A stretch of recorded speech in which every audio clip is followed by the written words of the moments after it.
સુરતમાં AI summit વિરોધને લઈને શહેર ભાજપ કાર્યાલય પર કડક પોલીસ વ્યવસ્થા.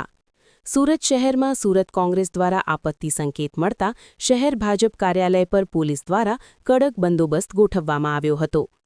પોલીસ છાવણી હેઠળ કાર્યાલય આસપાસ મોટી સંખ્યામાં ડીસીપી, એસીપી અને અન્ય અધિકારીઓ હાજર રહ્યા. આ પગલાં કોંગ્રેસના કાર્યકરો દ્વારા યોજાનારી વિરોધ રેલીને કારણે લેવામાં આવ્યા હતા. પોલીસ દ્વારા અગાઉથી કોઈ અસંયમિત ઘટના ન બને તે માટે સુરક્ષા માટેનું પૂરું આયોજન કર્યું હતું.